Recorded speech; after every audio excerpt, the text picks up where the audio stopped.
ঘর সাজাতে আমরা কেনা পছন্দ করি, আর এটা যদি হয় একদম কম খরচের মধ্যে তাহলে কিন্তু বেশ ভালোই হয়। আর একদম সহজ উপায়ে দেখাই দিব যাতে সহজে সবাই বানাতে পারে। তো এই জন্য আমি হচ্ছে পেপার নিয়ে নিয়েছিলাম, যার কারণে একদম অল্প খরচের ভিতরে আমার সুন্দর একটা ওয়াল হ্যাঙ্গিং তৈরি হয়ে গেছে। আর এর জন্য আমি হচ্ছে ত্রিভুজ আকৃতি করে বিভিন্ন রং বেরঙের পেপারগুলো কেটে নিয়েছিলাম। সবগুলো ত্রিভুজ কিন্তু আমি একই সাইজের কাটছিলাম। তো যে সাইজের ফুল বানাবে সেই সাইজের কিন্তু কেটে নিতে পারে। আমি এখানে হচ্ছে 10 সেন্টিমিটার করে মাপে কেটে নিছিলাম। আর এক একটা পাপড়ির জন্য আমাদের 3টা করে ত্রিভুজ লাগবে, মানে একই কালারের 3টা ত্রিভুজ লাগবে, পেপার কাটতে হবে।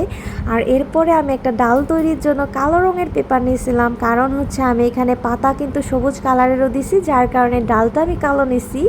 আর কালো ডালটা কিন্তু ওয়ালের মধ্যে কিন্তু অনেক সুন্দরভাবে ফুটে ওঠে, দেখতেও বেশ ভালো লাগে। আর এরপরে হচ্ছে দেখতে পারতাছেন আমি মাঝে যে মানে পাপড়িটা দেব সেটা কিন্তু একদম জোড়া লাগাই দিছিলাম, আর সে নিচের দুইটাই একটু খোলা রাখছিলাম, তারপরে একটার উপরে একটা সুন্দরভাবে বসাই দিছিলাম। এইভাবে হচ্ছে আমরা পাতার আকৃতি করে তৈরি করে নেব। আর এই পাতাটা কিন্তু দেখতে অনেক বেশি সুন্দর লাগে। অবশ্যই একটু কষ্ট হয়েছে, যেহেতু 3টা ত্রিভুজ বানায় তারপরে হচ্ছে ক্রিয়েট করতে হয়েছে। আর এখানে আমি কালো রঙের আরও ছোট ছোট পেপার কাটছিলাম পাতার ডালগুলো বানানোর জন্য, মানে পাতার যে ছোট ডালটা থাকে সেটা বানানোর জন্য। এটা দিলে কিন্তু আরও বেশি ফুটবে ওয়াল হ্যাঙ্গিংটা। আর একদম ডালের মধ্যে অ্যাডজাস্ট করলে কিন্তু দেখতে তেমন একটা ভালো লাগবে না।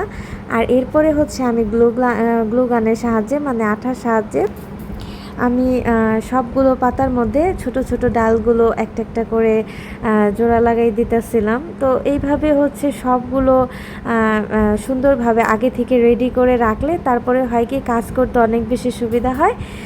তারপরে আমি হচ্ছে সেট করে নিব, মানে যার যেভাবে পছন্দ সে সেভাবে কিন্তু সেট করে নিতে পারেন।